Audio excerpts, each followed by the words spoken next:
repurchased.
Hello. Hello. And welcome to another episode of The Super Data Brothers Super Show. That's right. I am Ryan. I am Eric. And we are two real life brothers who work in the data and analytics industry. And have we got a good one for you today, folks? Boy, do we, Ryan? You know, I'm so excited for today's show because we're having an AI expert on, Mikiko, right? She's not just an AI expert, but she's a fountain of knowledge in the areas of enterprise AI, like productionalizing AI. Where does AI meet data, since we're mostly a data and BI podcast? So I think it should be a really interesting show. We're going to cover a lot of topics, moving Gen AI to production, how's it going? Who's doing it? Who's doing it well? Is someone coming out ahead? Is someone, what companies are falling behind? That sort of stuff, topics like LLM ops, data ops, and should data engineers be learning generative AI, and a whole bunch of other stuff. So we've got the hour. So if you want to leave a comment at any time, we always read comments. And if you want to give a shout out where you're tuning in from, we'll give you a shout out as well. That's right, folks. As Eric said, this is a live show, and that means it is more fun for you and it is more fun for us if you get your questions, comments, reactions into the chat. And if you've tuned into the Super Data Brothers show before, you know that it's pretty much, anything goes within reason as far as the questions are concerned. So career advice, whatever it is, get it into the chat, whether you're watching on LinkedIn or YouTube, and we will discuss it and get your questions over to Mikiko. And speaking of Mikiko, why don't we bring her on and kick things off here? All right. Hello. Hey guys, how's it going? Hey, good. How are you? Welcome to the show. I have to say to our audience, I've wanted to have you on the show forever, so I'm really excited that you're joining us today. So thanks for joining us to talk about all things AI and LLM. It's obviously a super hot topic. Before we dive into it, why don't you give people a little overview of just kind of your background and what brought you to where you are today? Yeah, totally. So I like to sort of tell people that I've kind of worked at like every stage of the sort of the data ML like supply chain in a way, because when I first started in my career, I was this like sad little, graduate from UCSD who was trying to find a job in a not great job market. And I graduated with like anthropology and economics and whatever. So part of that figuring myself out was coming back to San Francisco and kind of working startups.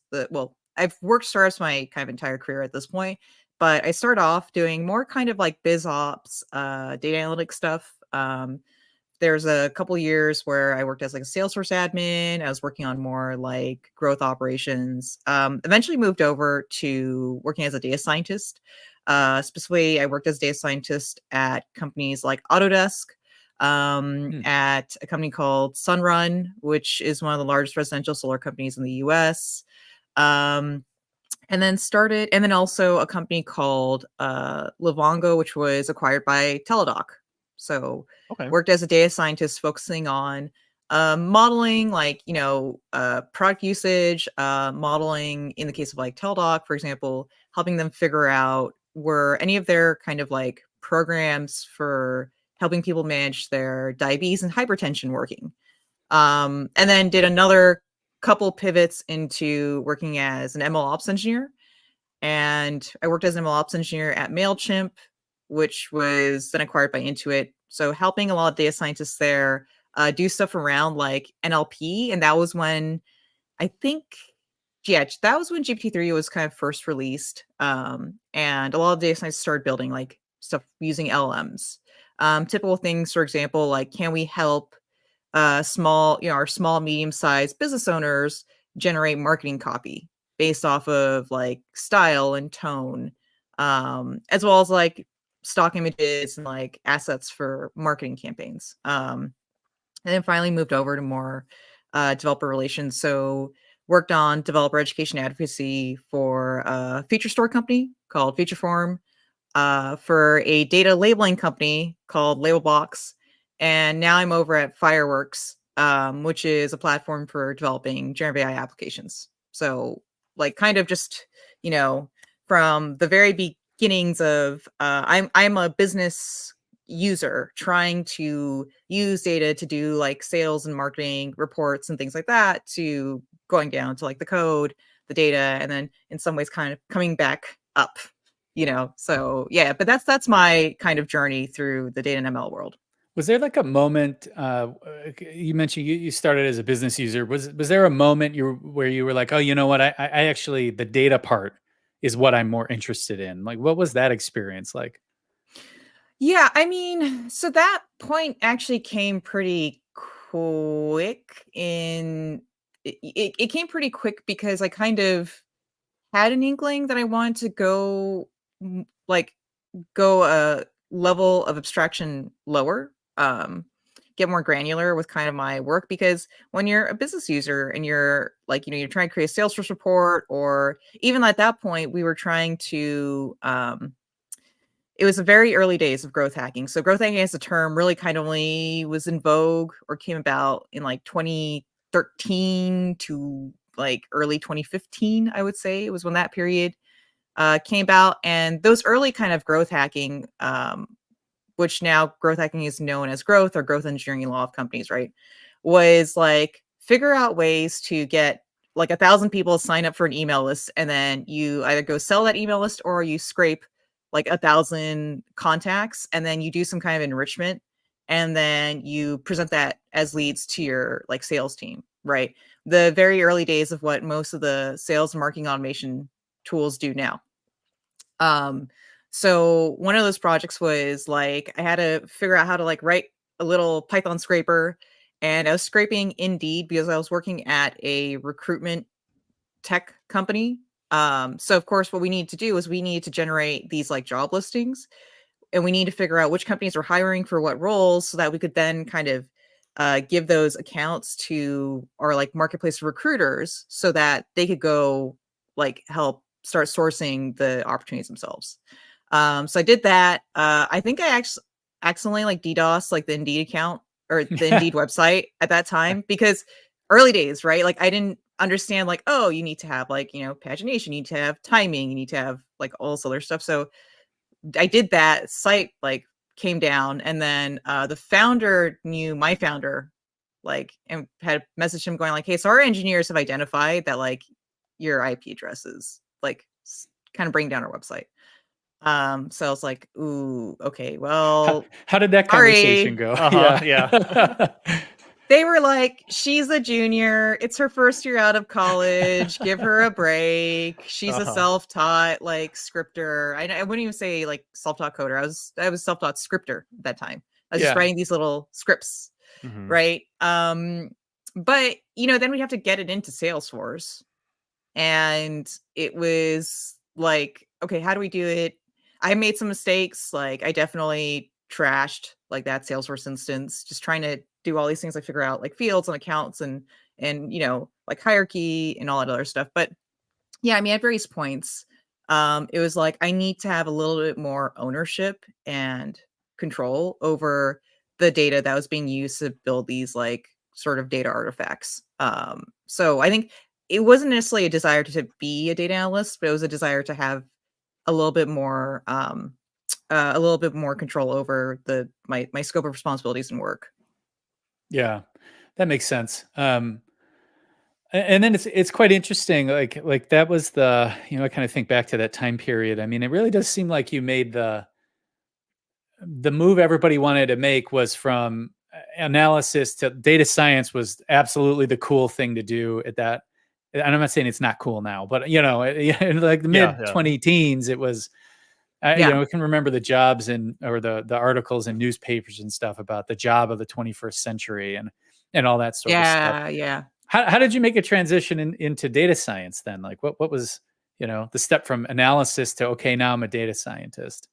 Yeah, I definitely don't feel like I'm early in my pivots. I feel like I'm usually, so for example, that article came out in 2015. Yeah. So I made the pivot like 1 to 2 years later.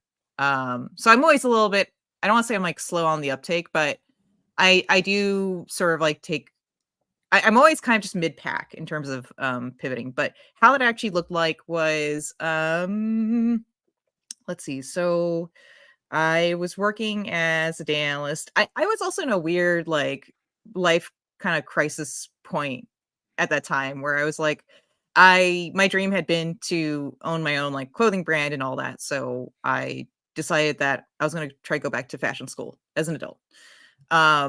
So I started taking classes on, and of course, like in my head, I'm like, I need to understand, like if I'm gonna like manufacture and like ship clothes, right? They're going to be made elsewhere. I need to like, and then import them into the US market. I need to understand supply chain operations. So I started taking some of those like MITx courses. And then someone was like, you know, you can make a lot of money, like doing forecasting and like more predictive modeling. And I looked around in like my fashion class at the time and that I was trying to take while working full time was like, half these people are either techies that are just doing this for funsies. Like a third of it are retirees who are doing it for funsies. Another third are kind of burnt out techies that are doing the fashion thing to get a break. And the other third are really kind of struggling, starving artists. And I'm like, okay, I want to just have a little bit more reserve under my belt. And it seemed like it was more challenging. I get pretty bored of jobs like every 2 to 3 years, I kind of get bored of like what I'm doing. So I have to kind of switch lanes. So I signed on to Autodesk to work as a data scientist on the customer success team focused on their construction software. So once I did that, then I signed up for like a boot camp through Springboard, which is like a virtual coding boot camp. So did that, got a bunch of projects in under my belt.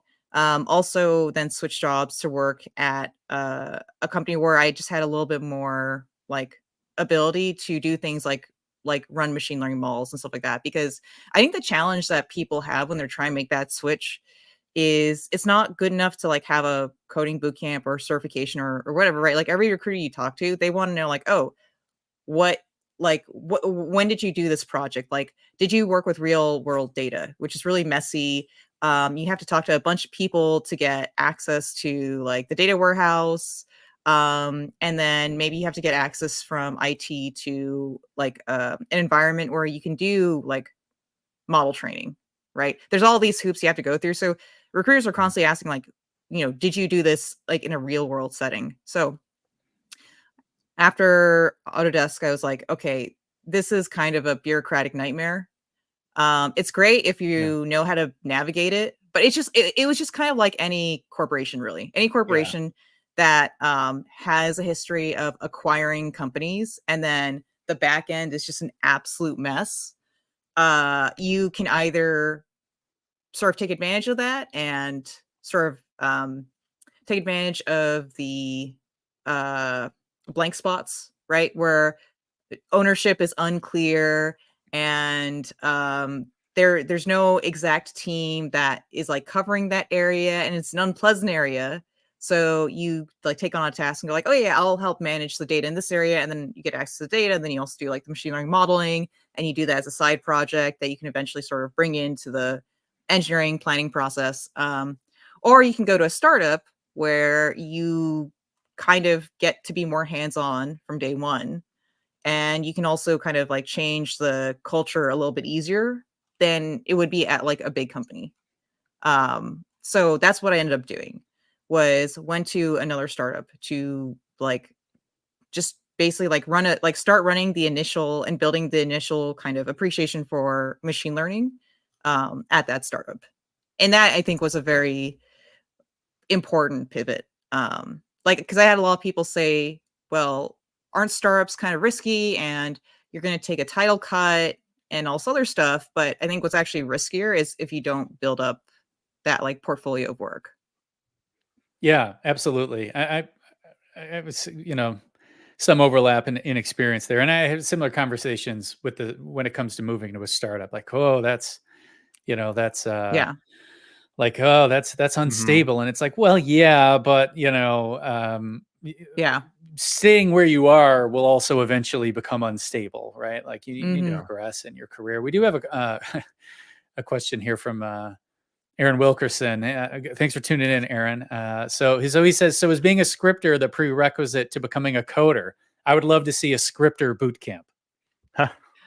Oh my goodness. I mean, people now have boot camps for like things like, or they have little like classes on like, oh, how do you use like Notebook LM to like churn your like transcripts into podcasts or what have you. I think like is a boot camp necessary to being a coder even? I mean, for me it was useful because I needed the structure. And I think scripting is like, I think everyone scripts, right? That's kind of like the nature of being in tech. At some point you do have to like write your own like Python script, or maybe you have to correct your SQL query or whatever.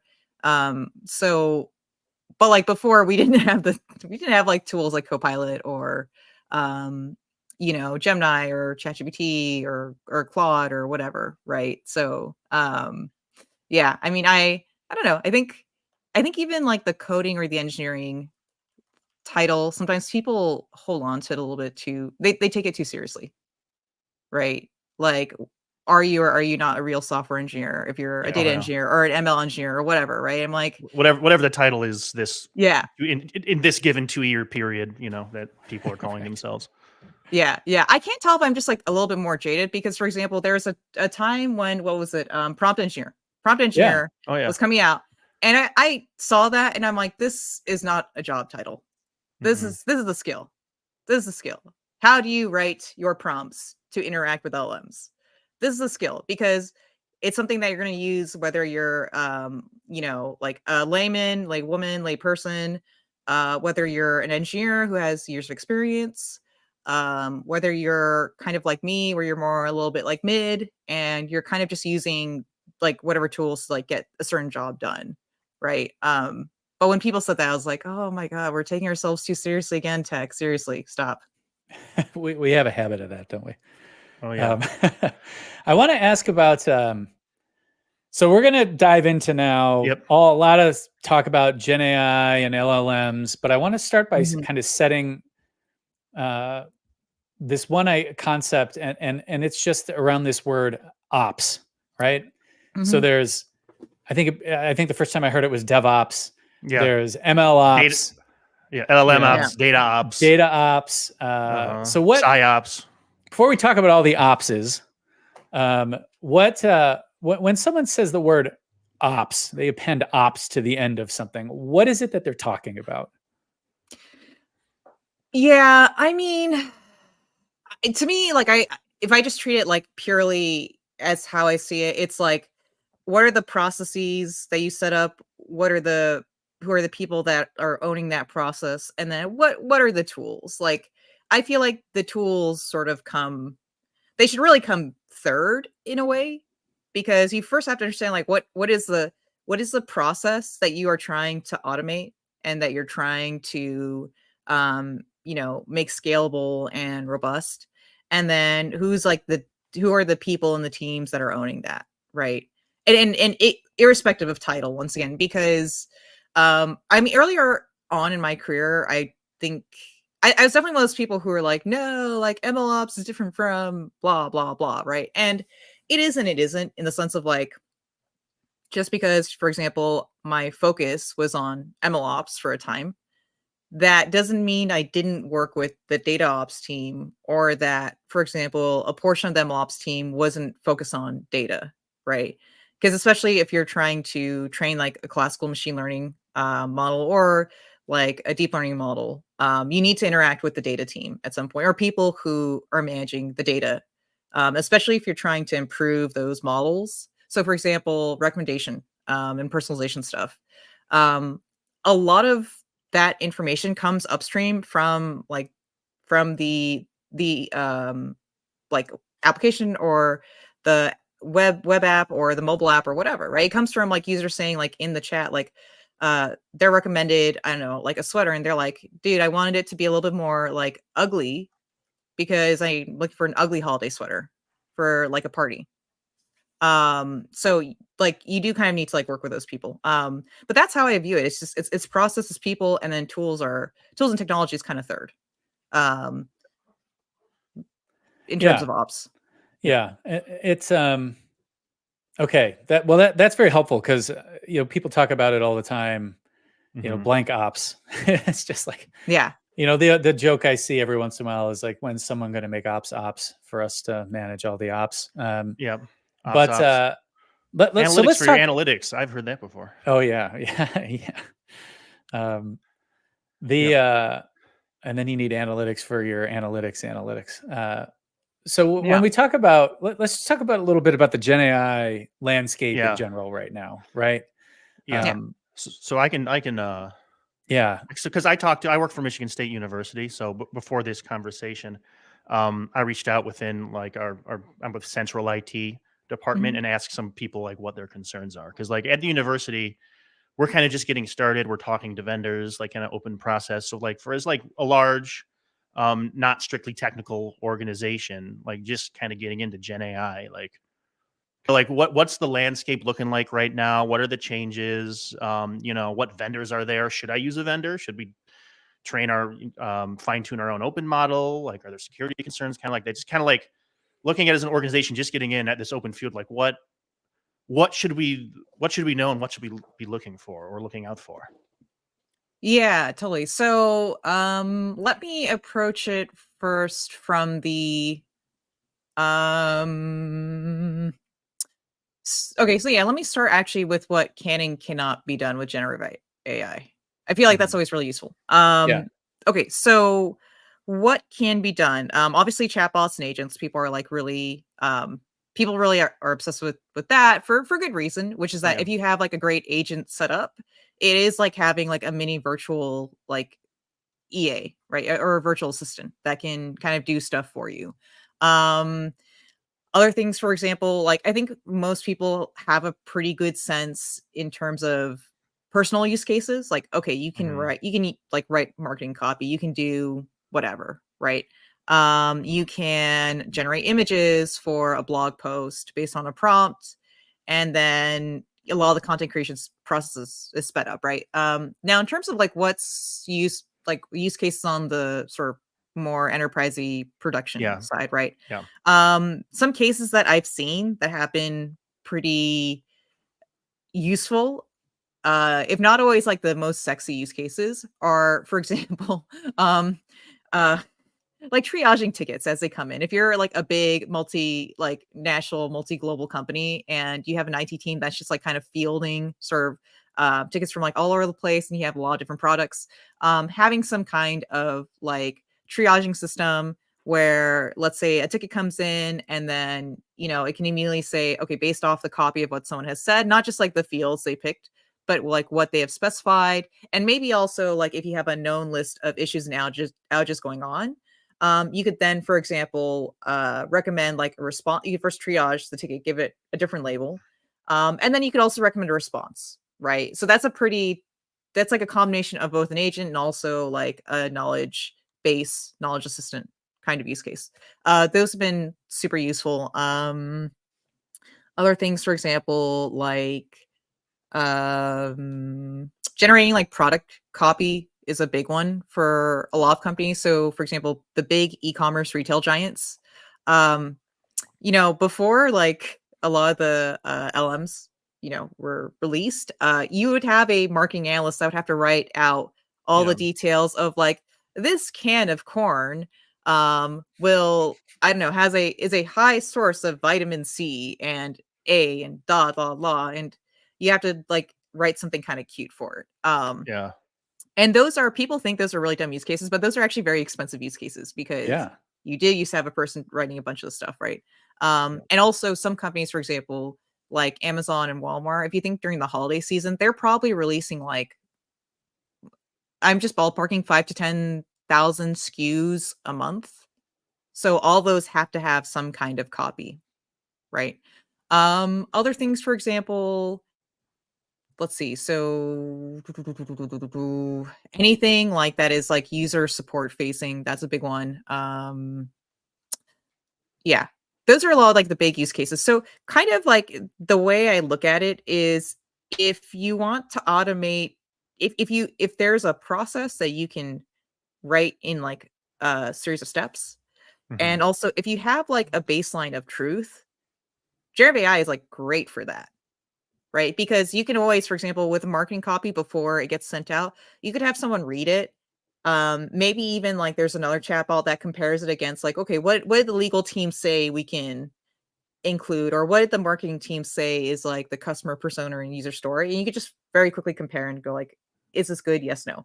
And when I was working at Labelbox, like at that point, so like Labelbox had started with labeling images or text or whatever for like training deep learning models, right? But then for a lot of the customers, their use cases moved away from creating what we call pre-training data to creating data for fine tuning. Because in terms of like, for example, if the question is, should you like train or fine tune, you definitely don't want to like try to train a new LLM or a new visual language model from scratch. It's just way too expensive. Most of the big companies out there are going to outspend you. So the next viable alternative is, can you fine tune an existing like model out there, whether it's open source or closed source? So a lot of companies are focused on that, on the can we generate evaluation data to then use to fine tune. Yeah. What Like is that a for model. anybody in the audience who doesn't know? What is that? What's the difference between training and fine tuning? Yeah, absolutely. So there's a really great talk that Karpathy did on State of GPT, and it's really, really good because he actually kind of walks through he walks through a couple different dimensions of what that process looks like.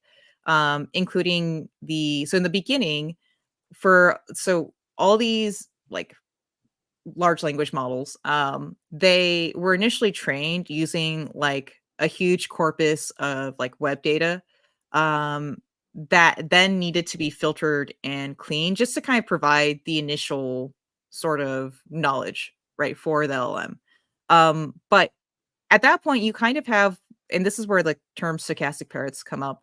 At that point, you had a language model that was just kind of like predicting the next series of tokens, right? So the dog did, I don't know, the dog and the boy went to go play fetch or whatever. The dog and the boy went to the grocery store, right?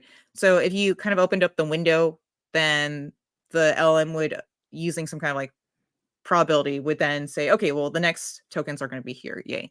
So all those language models, they just do kind of like complete the sentence, right? But how do you actually make it into a chat variant that people can then interact with? So then you essentially need to get dialogue data, right? And you need to get question and answer responses. So that's the next step, is you get these question and answer responses to kind of make it more of a chat style, and then you can provide kind of further sort of dialogue and guidance through fine tuning. If you, for example, wanted to have like additional stylistic differences, or if you wanted to frame responses in a certain way. And essentially, once you do that, it's like you have a bunch of these question and answer responses, you put in a front of a bunch of human labelers or evaluators, and then they would basically say, like, this is like they like option B over option A. Why? Um, Option B was more straight to the point and directly answer the question I wanted. And then they'll essentially use that to then sort of like penalize or to like reward the language, like the chat version of the language model. And then that's how you eventually get sort of this smooth interaction, right? That most people get sort of experience now. Um, but there's still kind of a couple things that you don't get from that. The first one is LMs are trained up to a certain point in time. So if you want it to, for example, use data that is either not readily available, that is so niche in domain that it didn't make it into whatever like base LM or base chat version of LM that was trained, or is private and secure data, right? So, for example, with the healthcare system, you would need to have a different sort of like knowledge base that gets called to from the LM. If you want it to do like actions like send an email, right? So, for example, let's say you guys are trying to find guests for your show, and you say you have a list of like 20, 30 people, but you want to like slightly personalize it. You'd need to have some information about the person, but also you would still need to like have the agent be able to like write up the email in Gmail, like, and then maybe, for example, you review it before you hit send. So it needs to have access to what we call tools. So it needs to have function calling capabilities potentially. So there's all these things where it can get a bit complicated. Like the fine tuning aside, there's a lot of these more advanced kind of use cases that can get a little bit complicated if you don't have like a really good plan of like strategy and a plan of action. Yeah. What is the, we talked a little bit about, examples of what LLMs are really good at in kind of the enterprise space. What are what would you say are the things that they're bad at? Or if someone comes to you and says, "Oh yeah, you know what, and I think there's a lot of this out there right now, but hey, we're gonna have an AI do blank," and you would say like, stop immediately, do not Yeah. proceed. Oh man. Yeah, I mean, it can't save your business. Right. That's one thing. I mean, I think people you're like having generative AI like models, they kind of help with like initial prototyping, and then they also, so it's not to say you can't use them in scale, right? Because for example, with Fireworks, we're focused on like production use cases of like hosting and providing inference services and optimization for LMs and like vision models and things like that, right? So definitely not saying that it can't be used in a production use case, but like um but I think sometimes people think that if we implement the newest feature in our product line or whatever, it's suddenly gonna like be magical. And I would argue that it's actually just table stakes at this point. Like people are kind of they're used to having like a chat or an agent feature. They want it to work really well. There's other things that they might be like, for example, for most people, like writing a query in natural language is like very like, it's very natural. They don't want to go through a form factor of constantly like picking out like checkboxes and like playing around different widgets, right? So there's like or let's say for example, they expect the whatever like emails or marketing copy or things like that to be a little bit more like grammar free in the language, for the copy to be professional. There's a lot of these expectations that I think are table stakes.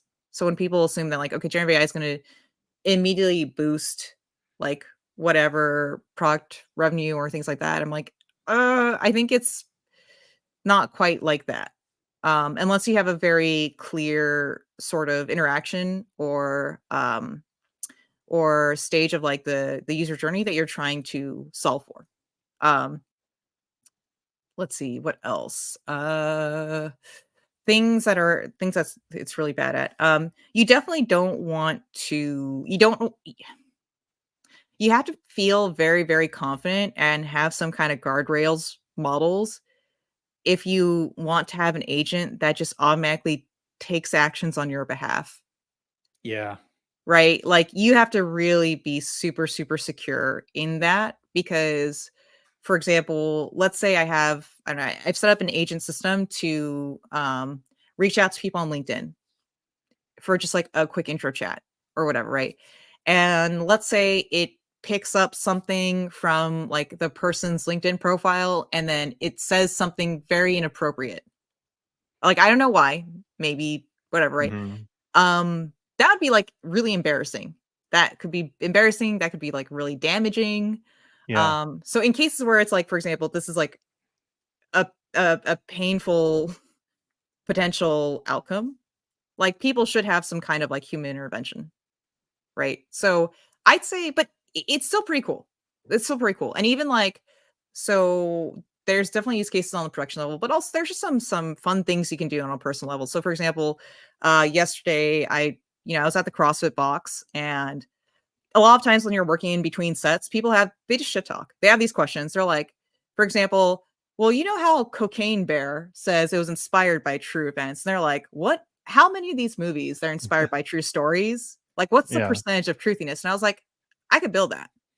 I could build that because that's just a relatively simple, like, RAG, LM plus a RAG kind of app, like little web app I could do. Yeah. But it would be a lot of fun. It would be a lot of fun. Maybe it would enrich the CrossFit shop talk. Probably not. But things like that, right? Just personal projects. It's a pretty fun area to kind of work in. But the production use cases are pretty cool too. There's a bunch, a couple that we're going to be publishing, like, probably within a couple weeks.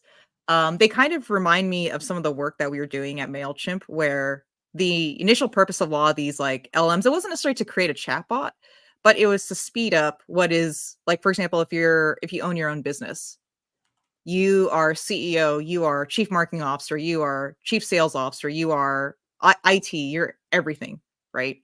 And then you have to suddenly, like, come up with this marketing copy to do campaign promotions or to, like, promote a holiday deal. Like, to me, the cool part of the work you're doing in MailChimp was like, how do we incorporate this into, like, create the marketing copy for the business owners that you have to, and then just kind of make their lives easier. Like, to me, those are, like, the really fun use cases. Chatbots are like, okay, that's cool, but they have to make people's lives easier, right? Or whatever. So Yeah, I think we see a lot in the data space too right now, like that. When you bring up the danger of assuming it's going to make decisions for you, that Mhm. yeah, that like in data tooling, and especially when you think about analytics and the front end and BI, yeah, that's I talk to a lot of BI leaders at large companies, and they often say, yeah, our goal is that we just have this system. It just analyzes the data, and it notifies people of what it thinks they should do, and then eventually it just does it all. yeah. And it just makes all the decisions. It dispatches the shipment on its own. It does all that stuff on its own, and that would be awesome. But kind of it's so non-deterministic. Like how close are we to solving for that? Do you think? Like, are we anywhere near this dream of, like, I'm just going to put some agents on top of my data warehouse, and you know what? They're going to do things. Like, I don't need to have. You hear sometimes we don't need data analysts anymore, right? We'll just have the AI do it. Yeah. So how close are we to that dream? I mean, there are companies that are already doing it. So Yeah. but let's kind of break down what is an agent. And there's a ton of these resources online, so I'm not going to do, like, a in-depth thing, but essentially, like, okay, so what is an agent? An agent is usually composed of an LM that kind of provides reasoning capabilities. Um, an agent also should have access to tools like your email account, your data warehouse, your BigQuery instance to run, like, queries against, or yeah, maybe your Vertex AI instance to run, like, a forecasting model against BigQuery. Things like that, right? So reasoning, they're able to, well, so sorry, maybe not. Let me step away from reasoning. I think that's a little bit of a loaded term. So planning. So you have an LM that's able to create, like, a plan of execution based off of what you want it to do. And then it has quote unquote function calling abilities, which is to call, for example, like, a function that says send out email, create this email, or write this query. Once query is written, send this report to, I don't know, the data analyst, whatever, right? And then also access to knowledge, as well, if needed. And there's a few other components, but that's roughly what it breaks down into. So let's say, for example, and it's pretty close to actually process automation, right? If you think about it, like, if you have a script that is scheduled to run on a certain time, where's the difference? The difference is, for example, you can let's say you have you want a different kind of report, right? Then you can write that query that says like, look, I know we're getting these sales reports by month. Can you generate one bi-weekly, right? And they go do that. I think so that part is fine. But what happens, for example, if the agent comes back and goes, there's a data issue. For some reason, we can't seem to actually find the dates by week, or for whatever reason, the number of days per week is not, it's not ending up at 7 days, right? Or like all these random like date time formatting things like that, like things that we always kind of run into. Would I trust like an agentic workflow, even a quote unquote like self-healing one, to go do the data diving? Probably not, because a lot of times when you have to go dive into data quality issues, right, you have to go talk to a bunch of people. Some of them might be super senior and some of them might be a little bit more like in a different team. You have to approach them, you have to understand the history of these different data changes, and like data changes are never fully logged, right? Like data is never fully documented, it's never fully logged. I remember so many people when they at one team I was on where they're like, you can leave comments in dbeaver. Oh my god, game changing, or like whatever metadata management. It's never perfect. So if you need to go do that like deep dive, if you need to go do that troubleshooting, you'd still want a person there to actually guide whatever like process of discovery is happening, or troubleshooting or whatever, right? So that's where I kind of see the like, it's more a conversation of what are we okay signing off to code that is kind of blameless, right? You can't actually, you can, I mean, you can like curse out the agent, but it's just an LM, right? So Mhm. where are we okay like saying we don't need a person to sign off this versus we do need a person to sign off like over here? And I think that's like a team based conversation. Because I feel like even when, for example, you're developing the reports initially, right, for sales or whatever, you always have to conversation with the stakeholders because, for example, sales will always want the report to be favorable to them, that they've been doing their job, and oh, Yeah. marketing has been screwing up on delivering leads, right? Well, that's not always I the case. see That's you always do the have case. professional experience. Yeah, Uh-huh. that's not always the case, right? But like even like on truthiness, right? Each team will have their own perspective on why things didn't like whatever, right? What Yeah, things are feeding into the data. absolutely.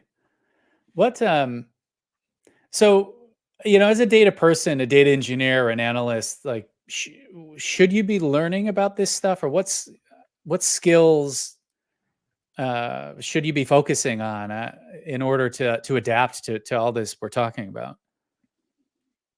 Yeah, totally. So I think I'll approach it from different job roles. Or actually just I feel like it's important to address this thing that I see where I see a lot of people. Okay, so we have I live in the valley, so sometimes it's just like it's a little bit of a weird echo chamber. It's like a facsimile of Twitter, but in real life, which is really scary sometimes.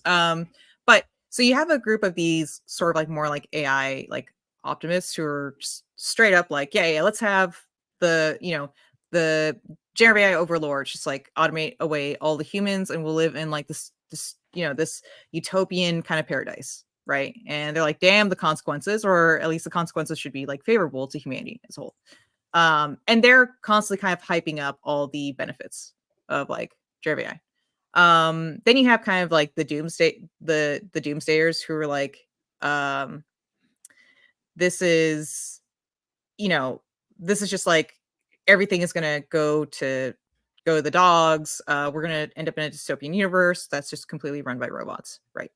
So I feel like, sometimes when you have to like block out social media because it can be a little bit of a mess. Um, but I think also you have to kind of figure out what's like kind of the middle path, like in there. And so some people, I think they're treating like learning, for example, like learning prompt engineering, learning how to like use an LLM in an app, learning how to fine tune an LLM, or all these multimodals, like they're kind of treating it as it's a little bit of a disease. And it's like, no, it's another skill set, right? It's another skill set. Like, you don't have to go hardcore into the optimization of like, how do we optimize like LLM serving at scale? Like, unless someone's like really interested in that, then we'd love to hire them, because that's like the team here is like hardcore, like, research engineers who do that kind of stuff. But it may be, for example, you are a data engineer where these, like, this is coming up as on the roadmap, right, for your company.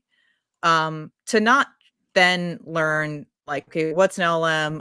How do you fine tune LLM? What kind of data is needed for evaluating, for writing the tests, for like A/B testing, things like that. I think that would be a huge miss in someone's career, to not learn at least like the utility aspects of using generative AI models.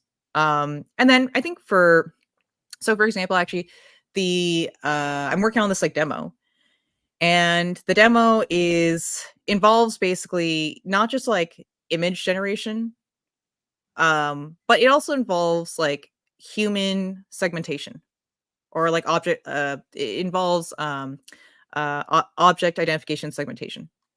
To accomplish just like one demo, I had to still use like a deep learning model that wasn't generative in nature, right? The generative model was a portion of it. And the demo I was working on was creating ugly holiday cards, right? Based on a prompt in a person's image. So like, and it was a non-trivial problem actually, to try to identify, first off, someone uploads their photo, and to try to identify the person's body. I tried using SAM to segment anything. And then to also create a prompt, which then uses a control net model to create a holiday border around where that person would be. And then to create like a tool to then move the photo, was a relatively non-trivial task. But it was made a lot easier having it. But it didn't mean that suddenly, like, the deep learning computer vision stuff was no longer useful. Yeah. I ended up having to do kind of like a full pipeline where it's like, okay, I have the image generation, I have the object segmentation, I still have to provide tools for people to manipulate the overall ugly holiday card. And then I still have to have some kind of like test data, test photos, to make sure that it's like actually kind of working and it's doing the generation of the borders around the person. Right. So, but is that data science work? Is that data engineering work? Is that MLE work? I don't think there's like Yeah. a real title to assign to that. Right. Gotcha. All right, so we're coming near the end of the hour. So if you have any questions, get them in. You've got about 13 minutes left to, and we'll bring them up and we'll talk about them. But there were some questions I wanted to get in before the end. So kind of moving back to the productionalizing Gen AI area. So for these production use cases we've been talking about, like, are there any common like security issues or like gotchas around data control that you've run into that someone should be aware of? Yeah, I mean, so I've definitely seen, like, I think everyone's seen examples of your like API keys being leaked or what have you. Hmm. So like one thing I would say is like definitely, especially if you're using like a third party like model provider or whatever. Yeah. Um, Unless you have, for example, like over at Fireworks, like we're SOC 2 compliant. We can execute DPAs like on demand and things like that, right? So we do have companies that have sensitive data, and we are very clear with them about what we, capture and what we don't capture, was theirs versus was not, and we have like a heavy agreement, right? A lot of people who are using like LMs or using generative AI kind of applications for personal consumer uses, they might not be covered by those agreements.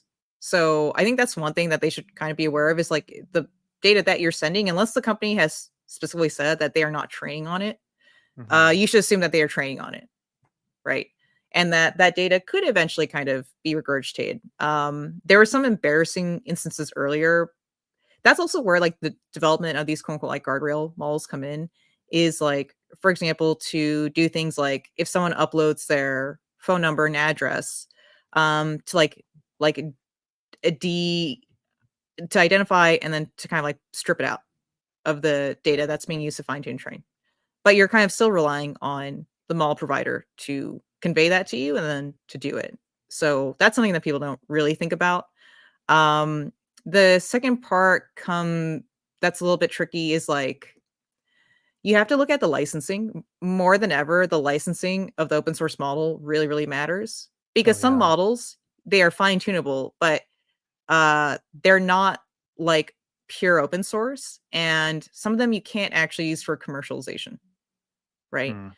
Hmm. There's like other things here and there where like most of the time we take these things for granted because most people are building these projects for personal use cases. But if you're Yeah. building it for a team, you have to think about okay, data leakage. You have to think about, for example, ownership of the data, ownership of the like model training weights, things like that are really kind of finicky. And then I think the third part is also like if you're having a use case where you have to develop a lot of these prompts, or even like for example, if you're using like doing a RAG based kind of style where you have a knowledge base that's being pulled in, like making sure that only the right fields are being pulled in when they need to be, Yeah.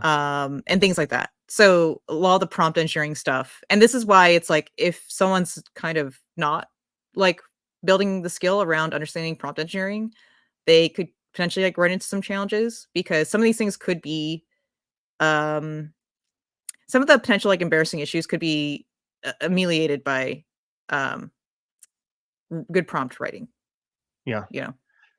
Yeah, and I guess there's probably a layer of like if you create a chatbot that like a universal company chatbot, you'd want to have some guardrails so that you can't so that someone Yeah. can't do the gram jailbreak on your internal um Yeah.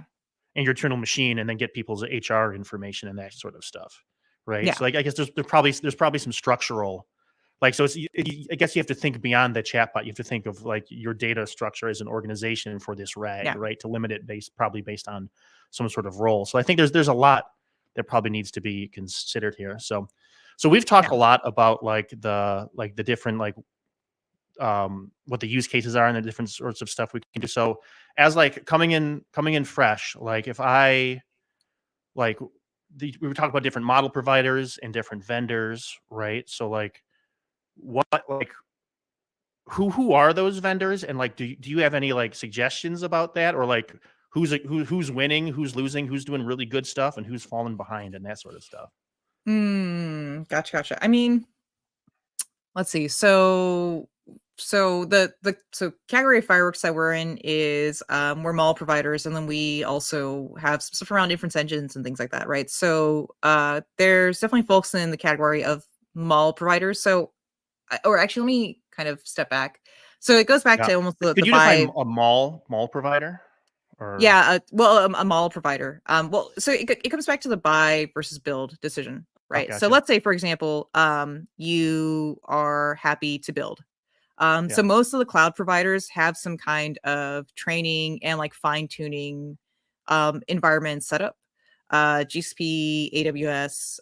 For GCP, they have Vertex, and a few others. For AWS, SageMaker, and for like yeah, SageMaker, and then also Bedrock.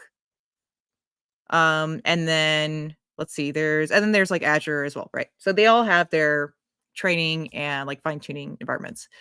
In terms of, for example, storage, they also have like their own like plenty of storage options.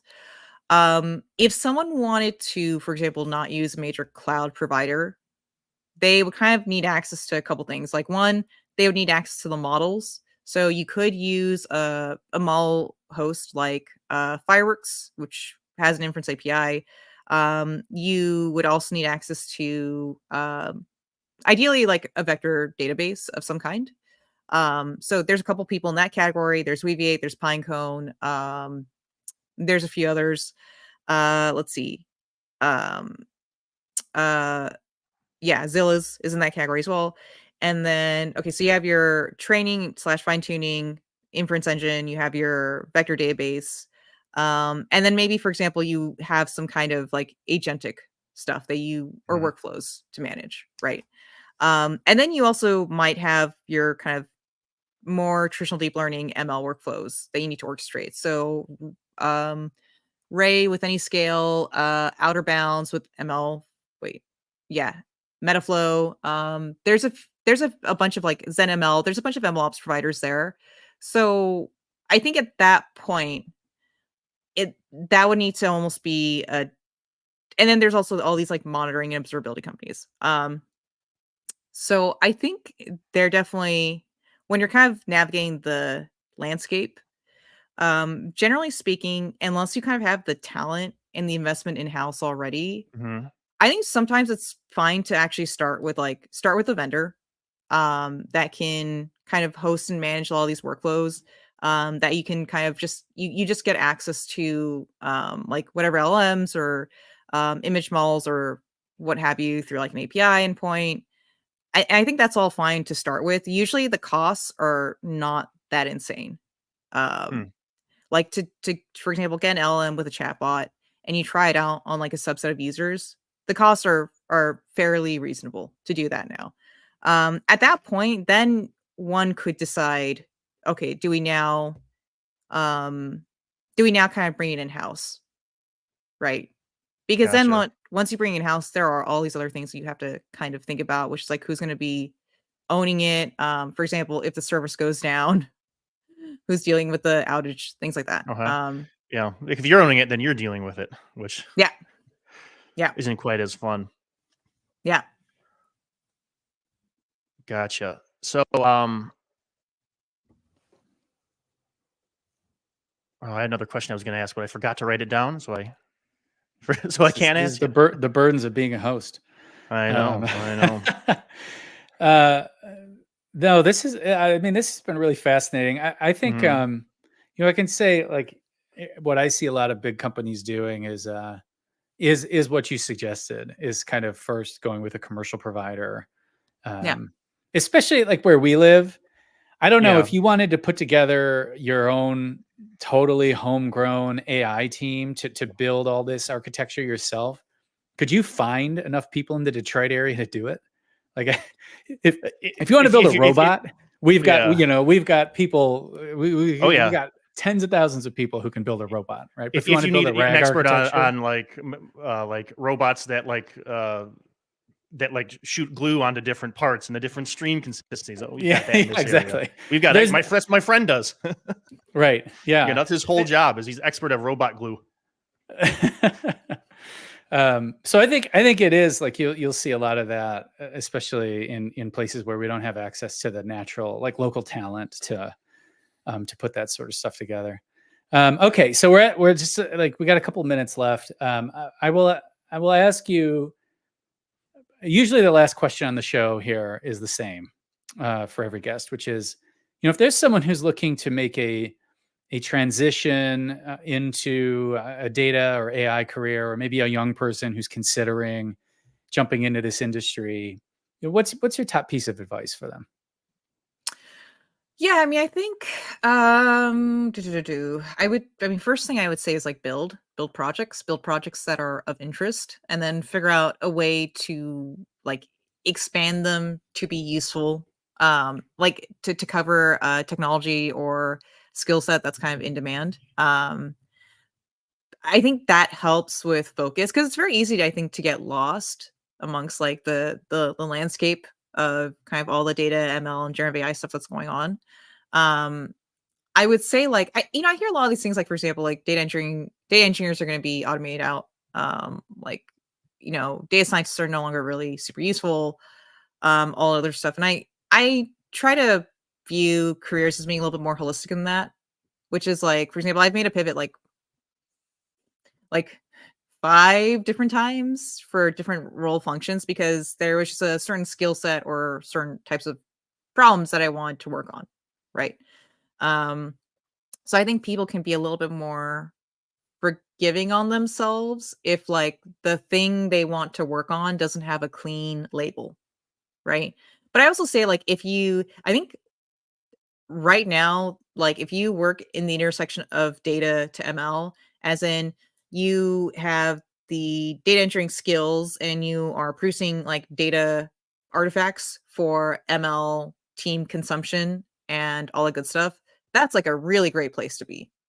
And also if you're like, let's say for example, a lot of people try to focus on like becoming a research engineer. It's like, yeah, actually the engineering around that is really complicated and hard. Like I kind of see what the team does here, and they're all like just rock star engineers. I see a lot of stuff that they're doing for optimization and like caching, and they're constantly like keeping an eye on like the research. And I'm like, whoa, this is like, that's like a unique kind of like layer, because some of them had a background as researchers, but they're focused on like, how do we build like a platform? How do we build these like workflows? How do we like improve the tooling around delivering ML for like other, or generative AI for other users, right? So I don't know. I feel like anywhere in that area of like data to ML intersection or data to generative AI section, like you just like you can't miss there. So that's my focus, is like, if people really have to figure out where to go, say go for that, like that connection there point, and then to build projects that they find personally interesting, and to also build like full projects, not just like little one-off notebooks, but like this is an app that users can run. This is a Streamlit dashboard that like people can actually interact with, stuff like that if they're like really junior. And then if they're kind of mid to like senior, I'd say like, just stop refusing to learn about like generative AI. You don't have to like buy into the hype. Like I'm very much a utilitarian. Like, what is this going to do for me today? Yeah. I don't care what's going to do for me in the future. I don't care necessarily about the philosophical. Can LLMs reason like humans? I don't think so. Much smarter than people than me are having this discussion, but it's more like, what can it do for me today? How do I use it as a tool? And how do I sort of kind of protect myself and like the end user from all the rough edges? Like when I approach it from a very utilitarian perspective, it just makes a lot of things easier. So Awesome. Well, thank you for joining us today. This was a good chat. I actually cleared up a lot of stuff that I've been wondering, and like I said, I've been wanting to have you on the show forever. So sometimes make the joke. I think you're the most stylish person at Day to Day Texas every year, and so so it was good to have you on, Mikiko, and yeah, take care, and maybe we can have you back in a year to see like what has happened, because this is such a fast moving space. yeah, It's good to know people who can keep you up to speed. yeah, Cool. totally. Thanks, guys. All right, take care.